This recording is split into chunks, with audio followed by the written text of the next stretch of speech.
Welcome to Stargate SG-1 for the first time, still not a Star Trek podcast.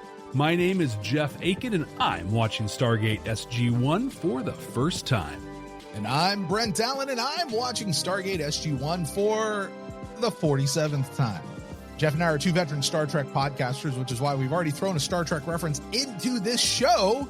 A while ago, we joined forces to bring you Babylon 5 for the first time, and now we are doing it again with a show that so many of you out there said that you wanted us to cover, and here we are.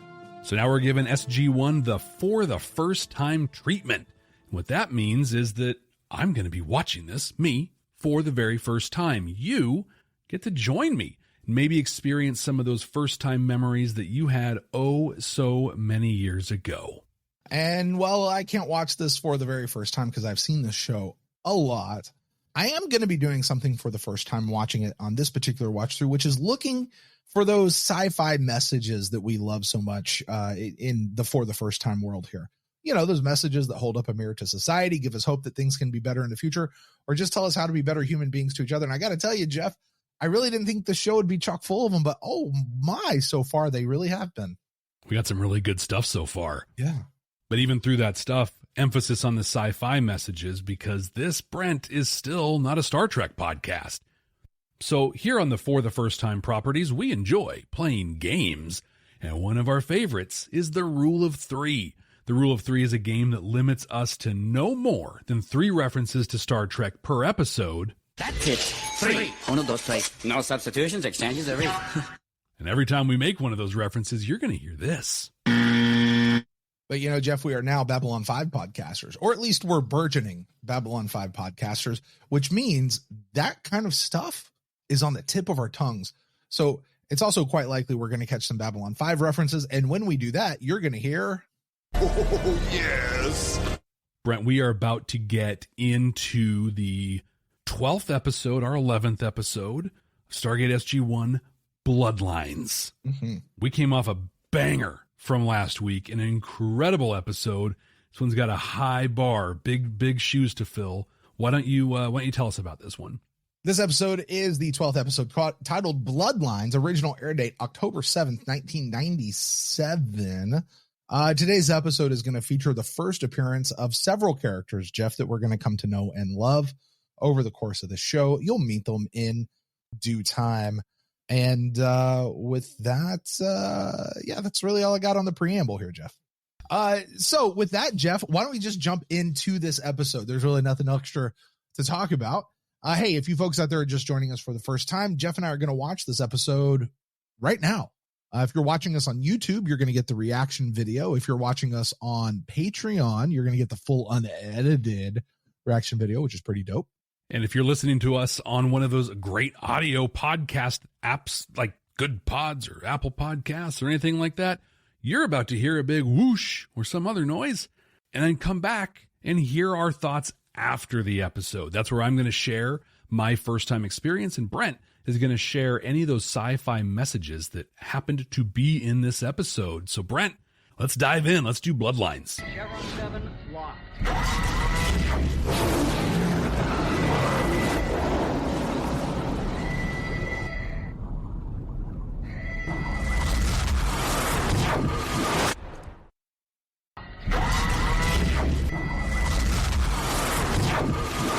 All right, Jeff. Well, that was it. We have just watched Bloodlines. You for the first time, me for the 48th time now, I guess. But watching for a first time with a new reason. Jeff, talk to us about Bloodlines. A couple weeks ago, I said that Teal'c is my favorite character so far. This episode just brought me deeper into that. It's a Teal'c episode. Yeah. And we got so much. So just kind of working through, we got these weird flashbacks that I think kind of set up some of the lore, I guess, around, you know, when you become Jaffa, what that looks like. We learned later that's a ceremony called the Prim Ta that makes that happen.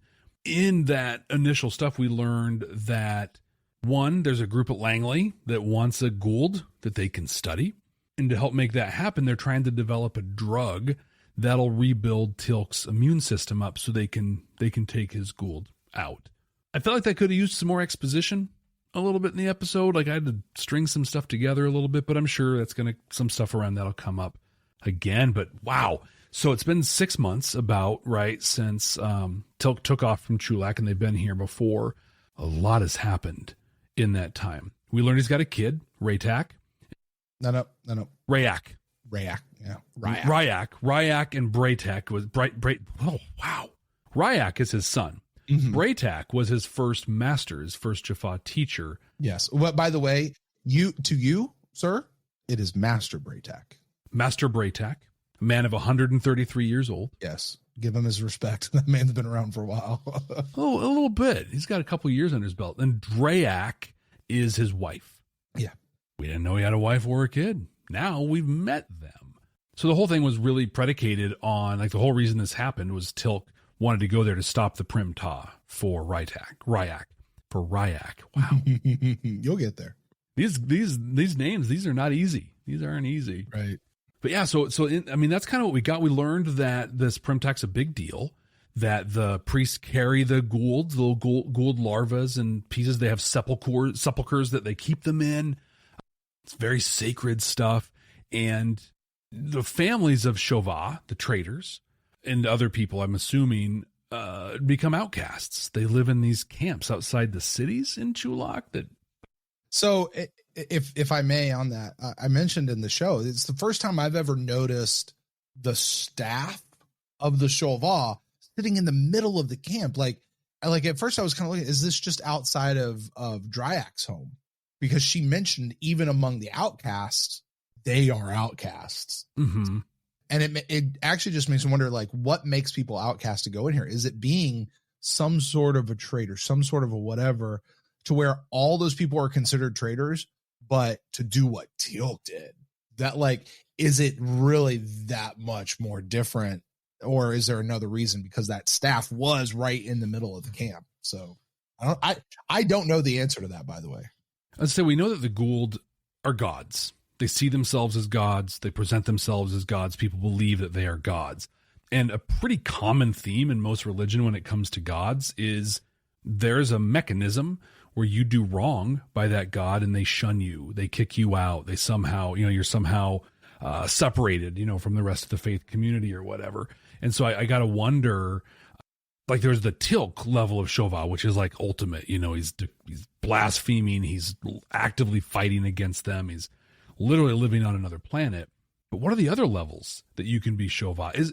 Is it as minor as, like, taking the Apophyse's name in vain, or something like that? I don't know. And I don't know if we'll ever find out, but it does really beg the question.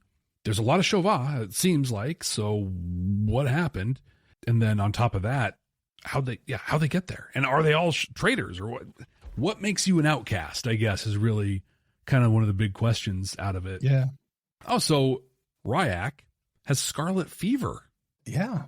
That's a pretty big deal. We've all but eradicated scarlet fever here on Earth because, like, we used science and medicine and vaccines, and those eradicate diseases. They're good things. So we did that. But here on Chulak, like, that's a common thing. It seemed like I got the impression that, like, wasn't weird that he was sick.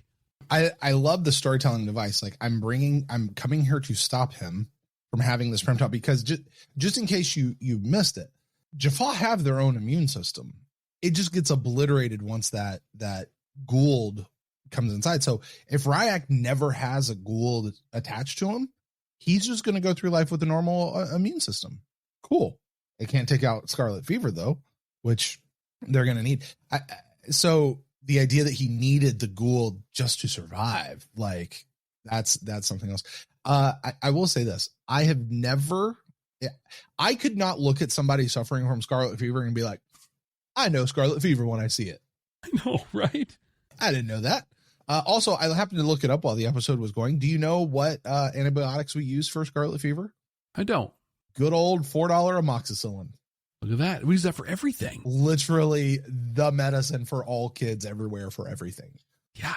It comes in multiple flavors now. You got grape and cherry and all. It's all gross. Gum, keep it in the fridge, shake it up. You good to go. That actually is like the one antibiotic that I'd be like, you literally could put that in the pocket of every soldier out there. Like it's that ubiquitous out there. So it really set up a lot of really great storytelling pieces in here and pieces of lore. So if we look at what we saw in the open with Teal'c and them trying to develop a drug, a medication to replace his immune system, that's the Earth approach. Compare that to Chulak, where good luck, kid. You know, you got your immune system, but we don't invest in science. We don't invest in medicine or things like that because the people that matter have Goulds in them and they take care of them. And that creates that culture, right? Where the Primta, where becoming Jaffa is super, like not only is it a status, but also it guarantees you good health. And I loved that moment. We talked about it while we were watching the episode, but I loved the moment where Ryak's about to die and Teal'c doesn't miss a beat. Literally, he's like, you're going to die.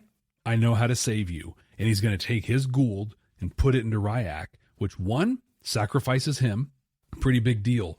But what's amazing about that and the whole like mind mess in it is the thing that Teal'c came here to stop is the thing he has to do to save him. Mm-hmm.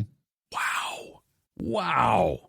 One thing I'm really starting to notice in Stargate is they're not afraid to put the characters in like total unwinnable situations. Yeah. And again, I mentioned this while we were watching it. This is, I think, the third episode where someone had a thing that they desperately wanted, needed, whatever, and then had to give it up to save somebody. We had Daniel, who had all this knowledge, right? When, learning about this was last week, I think, with the Tormented Tantalus. I know all this stuff, and I'm learning about the first four and all that. Yeah. But if I don't leave and I don't destroy, we're going to lose everything, and we're going to die. I got to give that up. Before that, we got Thor's hammer, where again it was Daniel who was like, "Here's the thing that can save Shah-Re. They can save Skara. But I got to save Teal'c, so I got to give this thing up. I have to give it up, and we got to find another way." And now this week again, it's Daniel. I got this Gould. We stole it, and we can give it to the dudes at Langley, and then we'll be good. Oh shoot! Now I got to save Teal'c, and I got to give this thing up. I just think I'm very struck that in a handful of episodes, 3 of them, a substantial percentage, have had that as like the theme at the end. Like, and Daniel's been the hero in every single one. Every time, giving the thing up. I think it says a lot, and yeah. We talked about it in the Chevron conversation last week, but I think it shows up again here of just like, what good is a thing if you have no one to share it with? Yeah. That's kind of where we were at with Ryak and Teal'c, where what good is Teal'c saving Ryak if we don't save Teal'c when we can? Like, how does this even make sense? Mm-hmm. Super great. Really enjoyed this episode. I loved the situations that they put into this thing. But I think the big takeaway in this one moving forward is Teal'c's not alone. There is a developing 5th column among Jaffa. Braytak is one of the key ones, but there is unrest. There is trouble in paradise. In case you missed it, Braytak being Teal'c's first Jaffa master, Braytak is the one who really brought Teal'c over to the Jaffa or false gods. Like he planted all those seeds, right? So that when the opportunity presented itself, he would jump.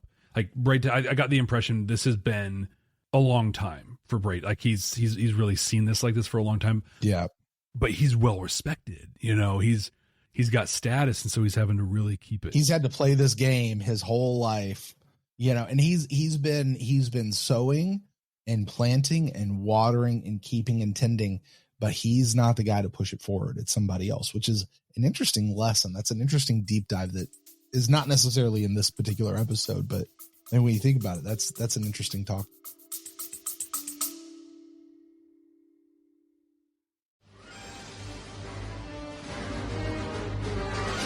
Before we gate into the rest of this episode, did you know you're missing most of the content from this podcast?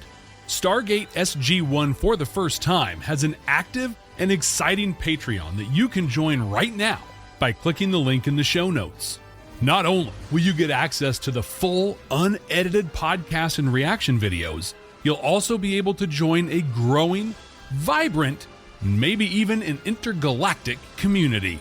Subscribers even get access to all of our content from Babylon 5 for the first time. Don't miss out on this content and the amazing people. Just click the link in the show notes. Tilk thinks you should do it right now. Indeed. It is that concept of the greater, oh gosh, you say the greater good, and that always means something bad. It's that concept of progress and moving forward and understanding that each one of us is a step along the way. And Braytek, I don't know if we'll see more of it, but I think for him, taking personal fulfillment in knowing that he's moved the needle. Yeah. Like he's not the one that toppled the gods, but he moved the needle. And that's enough for him to, keep him going. Was there someone that planted those seeds in Braytek, who had that same vision of, and so it's just step over generations. I cannot answer that question right now. It's fair enough.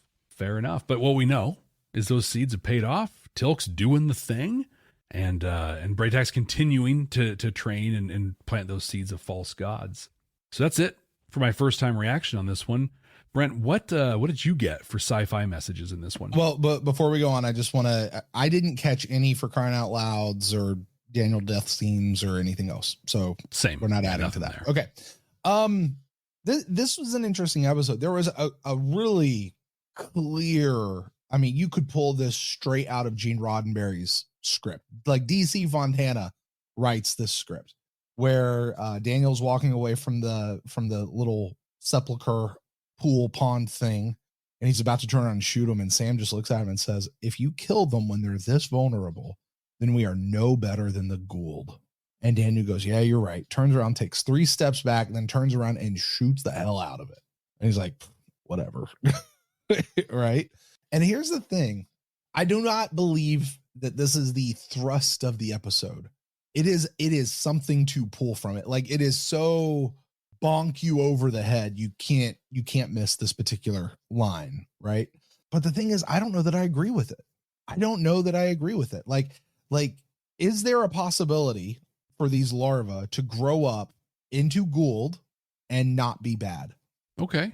Does good exist within the Gould gene pool as a people group and not be bad? On that, Tilk has brought that up before, an episode or two ago. Oh, maybe it's a good Gould. Maybe it's a good Gould. At least introduce the idea. If they are, then I'm 1,000% with Sam. But if they're not, you know what this almost goes back to? You remember the episode of I, Borg from Next Generation when they captured a Borg drone, got left behind, and they're like, what if we make it our pet? What if we make it a good Borg? What if we do good stuff with it? And they're like, you can't. It's Borg. You can't do good stuff. It's Borg. There's just nothing you can do. And they went through. It's a phenomenal episode. But it definitely goes to that idea of, is there hope for any of these larvae to be good? And if not, do you still have the right to kill them when they're like this? But I'm kind of with Daniel on this one. Like, nope, take them out. Get them now before they get you. Like, do I have a problem when a wasp is building a nest and I see that wasp nest is full of eggs? Do I have any problem going up there and spraying that wasp thing down? No, I do not. Do I have any problems with this?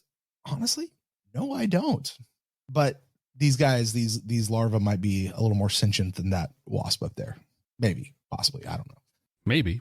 But here we talk about what is the message of the episode. I think this one comes down to a single word that we heard way at the beginning. How do we trust you now? And we see it with Tilk and Jack. Like, dude, how can I trust you after this? Well, you did this. You didn't tell us about them because you didn't know if you could trust us. And he asked a question, but now how can we trust you? Like, you swore to us that there was no ties. How can we now trust you? And then when we see Jack talking to Hammond echoes that exact same thing. How can we trust? What do you mean this is the case? And I love that Jack took up Tilk's banner in that point. Like, yeah, you're right, General, but was he right to not trust us? Do we not trust him? So I'm going to just kind of qualify that as the entire SGC and Tilk. Is how can you trust each other after what's just happened? I think there's also a big deal here, a big similarity between Tilk and Drayak. Teal'c has done this thing, which has put Drayak and Ryak in a horrible situation, awful situation. How can she trust him? What I love about this is, especially when Teal'c is Gouldless and he's just laying down and here's Drayak, she has Teal'c's head in her lap. Mm-hmm. Like, that's her man. That's her spouse. That's her love. Like, that's her guy. And no matter how mad she's been at him, she tried to rip his head off when we first saw her. That's still her guy. You know what I mean? How can that trust still be restored and be there?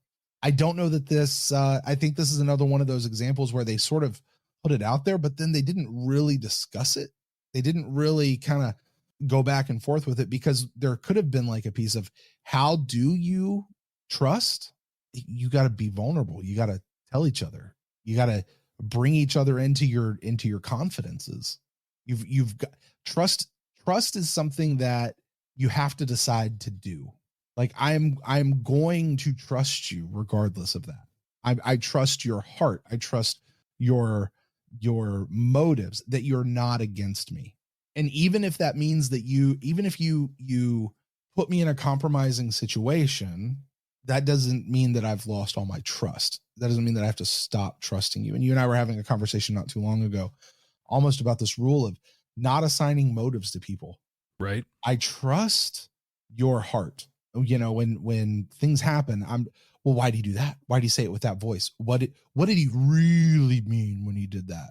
Rather than just going, oh, he said this and that's actually what he meant. Just telling people the truth and being there. So I feel like I've kind of wandered around it, because I think the show sort of wandered around it and never really nailed it. But I love that line from Carter.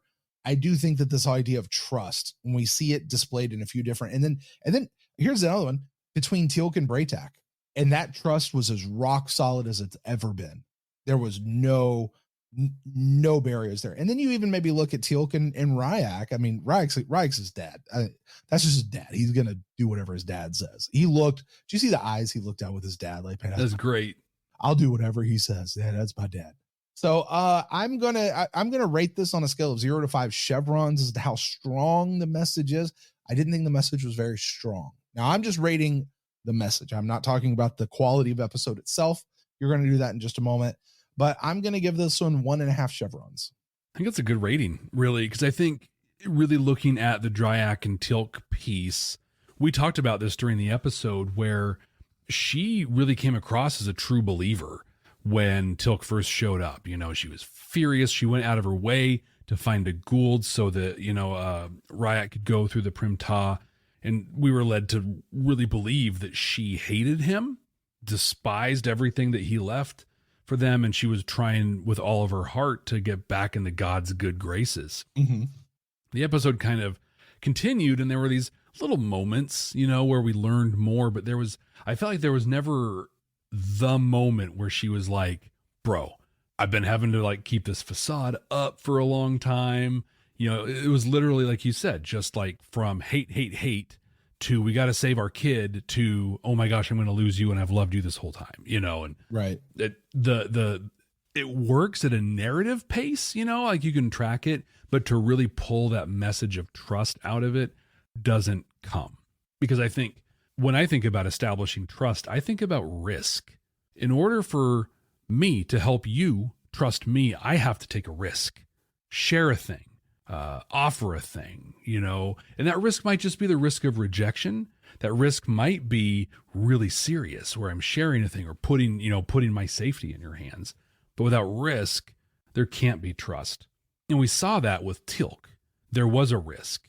If you know about my family, you'll believe I'm compromised and none of this will work. You'll send me back. You'll kill me. You'll experiment on me, something.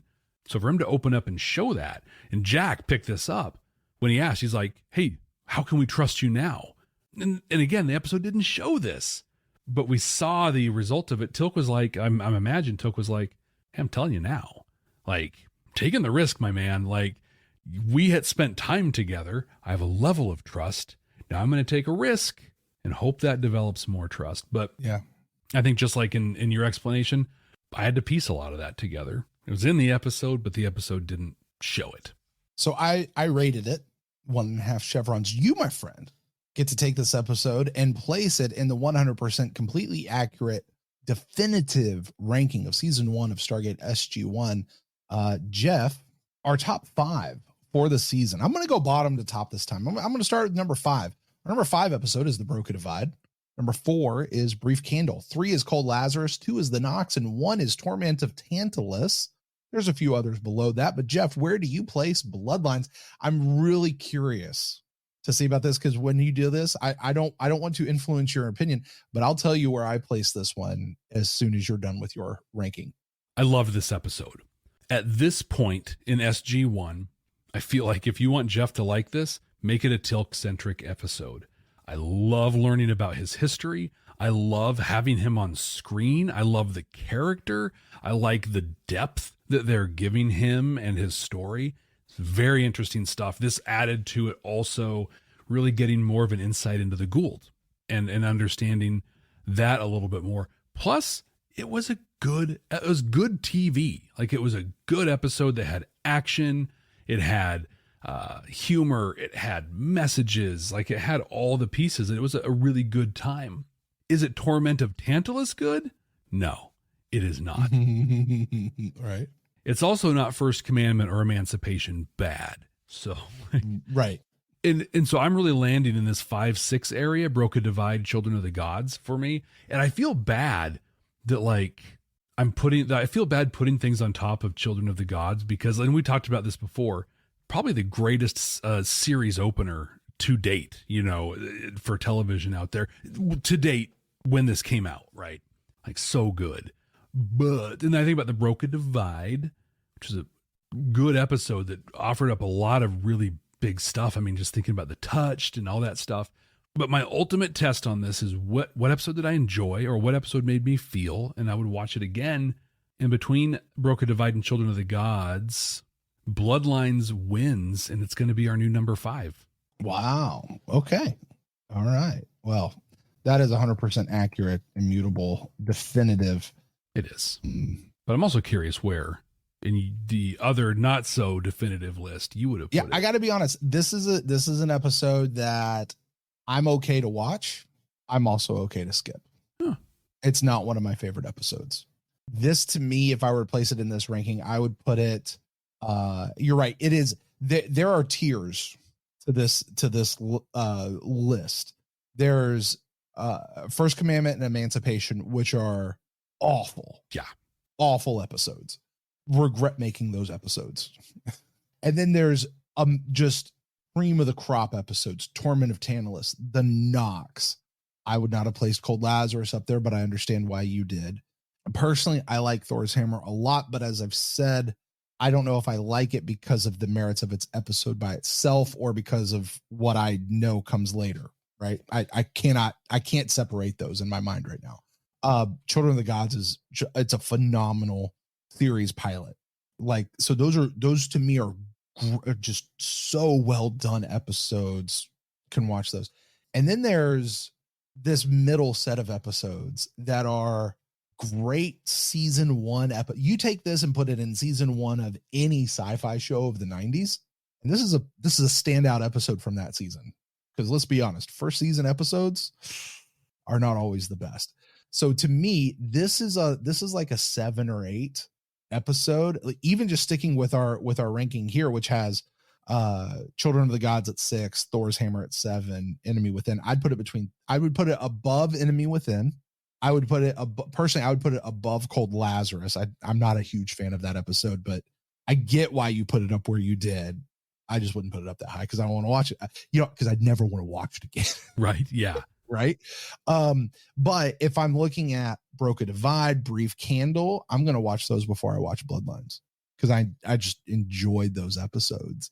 But I mean, the Nox, Torment of Tantalus, those are just standout episodes, and we've got a few more coming up here soon. So I can see this episode too being kind of similar to Thor's Hammer, where there are things planted here that then develop in bigger, richer ways down the road. Like we met this introduced us to characters and some concepts of the culture is really what this accomplished. So I can see that. I mean, you met Braytak, you met Dryak, you met Ryak.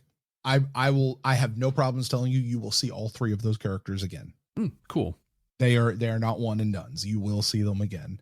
And certainly there is a setting up. It's not even a setting up. See, like, that's the thing, you know, in serialized television, especially with like Babylon 5, we watch a lot of episodes. Well, this sets up what's to come. I don't think Stargate was made like that. Stargate was not, hey, we're going to go over here, so we got to plant it here. Stargate's just like, hey, we're going to write this episode. And then when they're later, they're going, hey, we need a few episodes. Hey, you remember that story we had back there? What if we pulled that into this one? What if we revisited that planet and came back over here? What, you remember that adventure? What if we checked back in with Ryak and Drak and see what was going on with them? What if, you know what I mean? Like that, I think, is kind of how a lot of this plays out. But there is this thing of, from week to week with Stargate, like, what happens in one episode? This show is clearly episodic, right? Mm-hmm. But what happens in one episode has the potential, I'm not saying it always does, but it has the potential to impact all future episodes going forward. It's episodic consequences. There you go. Yeah. I like it. All right, Jeff. Well, I believe that is going to do it for us here watching Bloodlines. Would you like to know what next week's episode is called? Yeah, let's hear it. All right. It is called Fire and Water. Jeff, if you don't even want to bother taking a guess at what this could be, I wouldn't blame you, because there's not a lot with that one.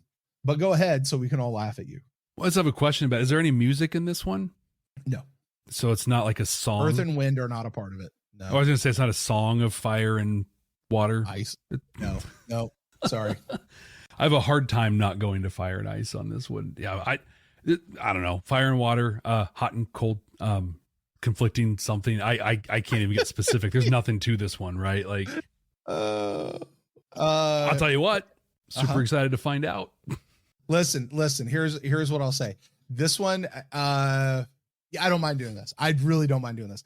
This one, you will understand when you watch it, but this has echoes. This has similarities to the Voyager episode Caretaker.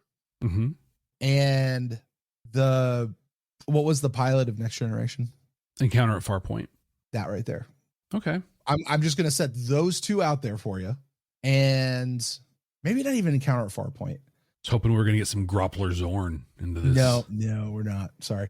More. Yeah. Are you thinking more like from Next Generation, like a Tin Man kind of a thing? No. I'm imagining like these bigger, higher kind of aliens. No, definitely. Yeah. Encounter at Farpoint. I'm going to go Encounter at Farpoint and certainly a little bit of Caretaker-esque stuff. We'll talk about that more next week. Yeah. After you've seen the episode, maybe you can just tell me, no, Brent, that's actually awful. And that has nothing to do with any of it. So anyway, that is going to do it for us, guys, this week on Stargate SG-1 for the first time. Thank you guys so much for joining us. Please don't forget to like, subscribe, share, all those sorts of things. And please, wherever you are, don't forget to leave us a rating, a review, drop a comment down below if that's what's going on. And make sure you let other people know about the show. Share it with somebody who loves Stargate SG-1, or maybe somebody who just, like Jeff over there, needs to discover it and wants to discover it along with somebody else for the very first time. So with that, we are going to go ahead and get out of here for this week. Next week, hey, Brent. Fire and Water and Jeff. Listen, I know you're trying to wrap things up, but I want to let you know I really, really need to get going. I have Young out there to teach of battle and of false gods. Crying out loud, man. Just get out of here.